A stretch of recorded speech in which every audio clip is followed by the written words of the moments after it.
It ain't the left side or the right side, and it must be the FinSide. It ain't the left. Thank you, Solo D. Welcome to another episode of On the FinSide here with Kat and Paul. Follow us on Facebook, Twitter, Spreaker, iTunes, YouTube, iHeartRadio, and Spotify. I'm Brian Cat NFL. Paul is fanatic_pick. We're taking a look at the, quote, rosterable players for the 2020 season as we head into free agency in the NFL draft and everything fun regarding the offseason. And, of course, we're going to have some disagreements along the way, but what we're really looking for here is not necessarily a 53-man roster prediction, but more who has earned a roster spot heading into 2020, somebody we can point to and say, yeah, they're going to be on the team, barring an injury, barring a trade, barring something unforeseen. So we're going to start here at the defensive line, and the two main pillars of the line, Paul, and really of the defense, when you take a look at how badly the back seven was wiped out, were Davin Gotcha and Christian Wilkins. And they've got to be locks for me right up at the top. And John Jenkins is a player that at defensive tackle and defensive end, provided that the Dolphins re-sign him, which in this scenario we're going to imagine that he has been re-signed, has to be my third guy. But along the defensive line, I'm not sure if I can include anybody else. I've got a little bit of a surprise here with mine. Based on what we saw in very limited action, I think Zach Sealer is pretty close to a lock to be on that roster, at least through training camp, possibly into the regular season. He looks really, really good in this defense and looks like the type of player I think Flores salivates over up on the front seven. Yeah, it's 6'7", 290 pounds, and when he was on the field, he certainly looked like he belonged. It's hard for him to see him. It's hard to see Sealer coming back next year unless there's tremendous competition and a lot of free agents and a lot of draft picks added, which there might be for him to be cut off this roster, especially at his salary, which will be well under $1 million. So, yeah, I've got that too.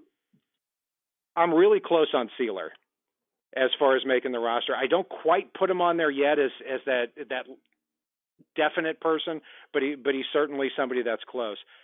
Charles Harris and Tako Charlton, two players. Where do you stand on them?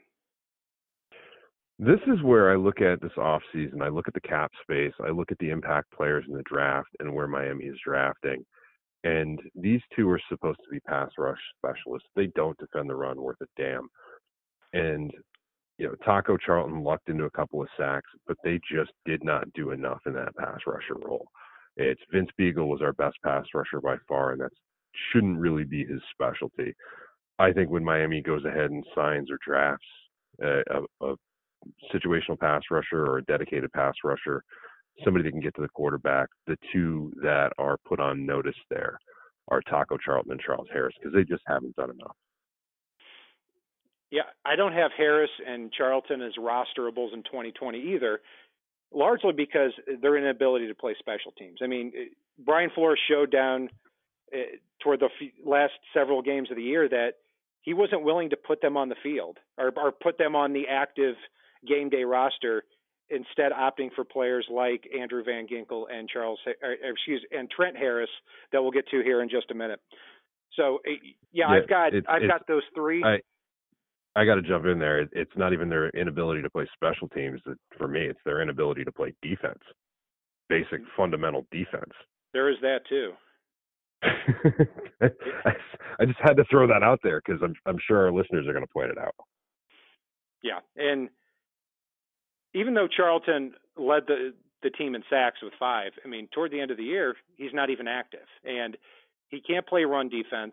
He can't play special teams. And also the Dolphins are going to have the opportunity to cut him and get $1.8 million back for free. So I'm sure they'll take advantage of that opportunity. When it comes to Charles Harris, given that the Dolphins are going to pay him either way, I could see him possibly making the roster. I think it would be in the best interest of the Dolphins and anybody else in the NFL to swap him for a 7th-round pick or a 6th-round pick, conditional type of player in the upcoming year. So we'll see about that. At linebacker, there are a lot more players that I've got on my list, making the roster.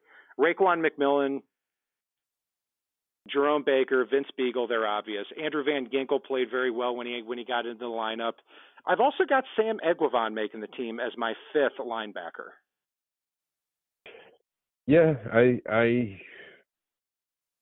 I've got, let's see, 1, 2, 3, 4, 5. Yeah, I'm right there with you. Beagle, Baker, Eguavoen, Harris, and Van Ginkel as it stands today. I think Calvin Munson was actually close because he showed a lot down the stretch.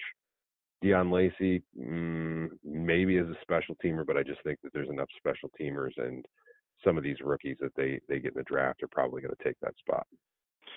And what you said on special teams is right on there, because Deion Lacey, he's going to be 30 years old this year. He's a restricted free agent, should be back as a player that the Dolphins signed after final cuts before week 1. So Trent Harris and Deion Lacey were active in the final few games of the year. Tako, Charlton, and Charles Harris were not. So I've got them close to making the roster, but not quite on there. So looking at the defensive back spot, we'll start at cornerback because we're going to have Bobby McCain returning at free safety, so we're not going to include him in the cornerback conversation. A lot of bodies passed through the Dolphins organization, especially late in the year. Xavier Howard went down, and we're going to assume that his problems get fixed here in the offseason. Xavier Howard is the franchise player, probably best player on the team, a lock to make the roster. And I've also got Nick Needham and Jamal Wiltz as the three cornerbacks that I can say they're going to be on the team in 2020. I've got Needham. I've got Wiltz. I think as it stands today, not knowing what happens in free agency in the draft, I'd also put Brooks and Tay Hayes on there. Tay Hayes showed a little bit at the end of the season, and Nate Brooks flashed a little bit. And don't forget, Flores had a huge amount of familiarity with him from New England and brought him down here. And once he brought him down here, he wouldn't take him off the field.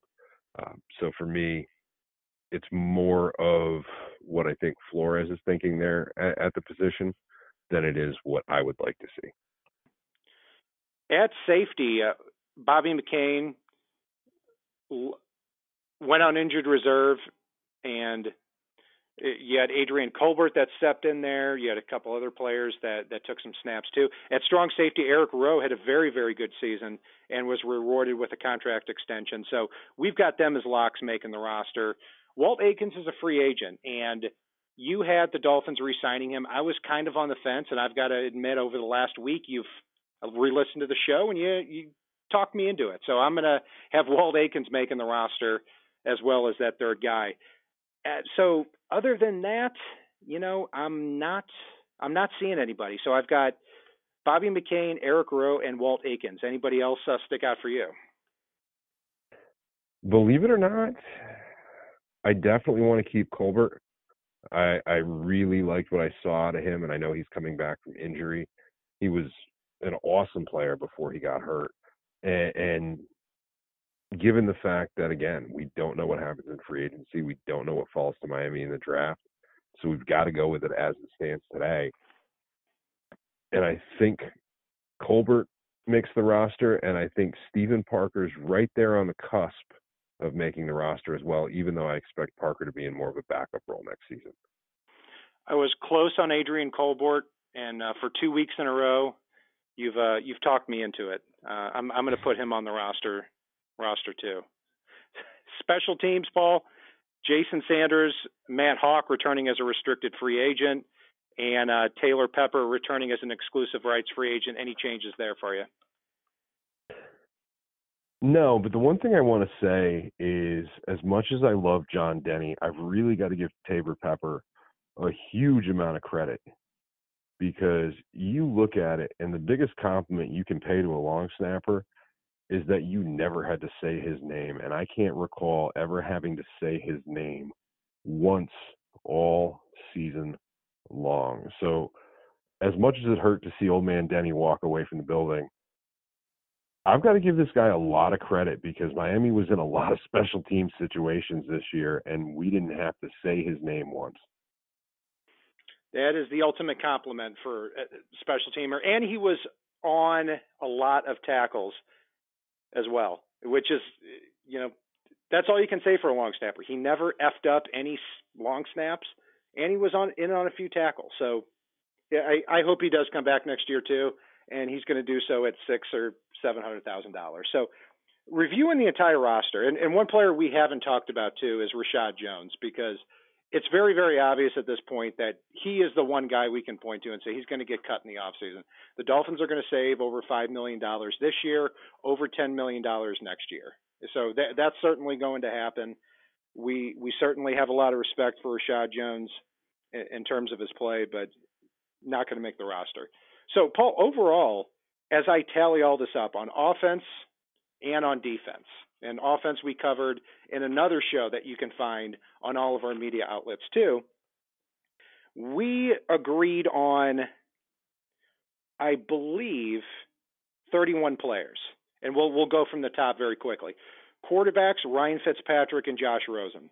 Running back, Patrick Laird. Wide receivers, Devontae Parker, Preston Williams, Albert Wilson, Alan Hearns, Jakeem Grant. Tight ends, Mike Gesicki and Durham Smythe. Offensive linemen, Jesse Davis, Daniel Kilgore, and Michael Dieter. Defensive linemen, Davin Gottschall, Christian Wilkins, John Jenkins. Linebackers, Raekwon McMillan, Jerome Baker, Vince Beagle, Sam Egwavon, and Andrew Van Ginkel. At cornerback, we had Xavier Howard, Xavier Howard, Jamal Wiltz, and Nick Needham. At safety, we had Bobby McCain, Eric Rowe, Adrian Colbert, Walt Aikens.